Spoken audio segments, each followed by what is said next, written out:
नृसिंहवाडी परिसर खवयांबाबत संशयाचे सावट, तपासणीची मागणी जोर धरू लागली. दक्षिण महाराष्ट्रासह कर्नाटकातून मोठ्या संख्येने भाविकांचे श्रद्धास्थान असलेल्या नृसिंहवाडीत विक्रीस येणाऱ्या खव्याबाबत विविध चर्चांना उधाण आले आहे. खव्याच्या गुणवत्तेबाबत प्रश्नचिन्ह उपस्थित होत असून संबंधित यंत्रणांनी याची सखोल चौकशी करावी अशी मागणी नागरिक व ग्राहकांकडून होत आहे. खवा हा नृसिंहवाडीतील प्रमुख प्रसाद व खाद्यपदार्थापैकी एक मानला जातो. वर्षभर हजारो भाविक येथे खरेदीसाठी येत असल्याने खव्याला मोठी मागणी असते. मात्र अलीकडील काळात काही ठिकाणी विक्रीस असलेल्या खव्याच्या दर्जाबाबत शंका व्यक्त केल्या जात आहेत. बाजारातील विक्री दर, उत्पादन खर्च आणि उपलब्धतेचे प्रमाण यामध्ये मोठी तफावत असल्याची चर्चा सुरू आहे. स्थानिक पातळीवर खवा उत्पादनासाठी वापरल्या जाणाऱ्या कच्च्या मालाबाबत विविध तर्कवितर्क व्यक्त केले जात आहेत.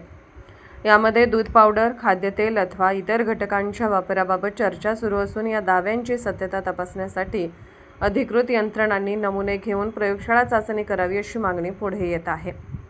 नृसिंहवाडी हे धार्मिक पर्यटनाचे महत्त्वाचे केंद्र असल्याने येथे विकल्या जाणाऱ्या खाद्यपदार्थाबाबत ग्राहकांचा विश्वास अबाधित राहणे आवश्यक आहे.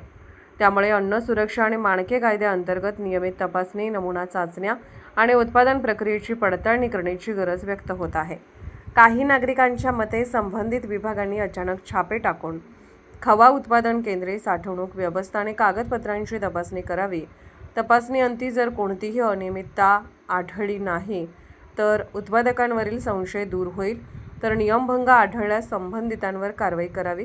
भाविकांच्या आरोग्याचा प्रश्न लक्षात घेता अन्न व औषध प्रशासनाने या चर्चांची गांभीर्याने दखल घेऊन वस्तुस्थिती स्पष्ट करावी अशी मागणी आता अधिक तीव्र होत आहे. अधिकृत तपासणीनंतरच खव्याच्या गुणवत्तेबाबतचे वास्तव समोर येणार असल्याने नागरिकांचे प्रश्न प्रशासनाच्या भूमिकेकडे लागले आहे.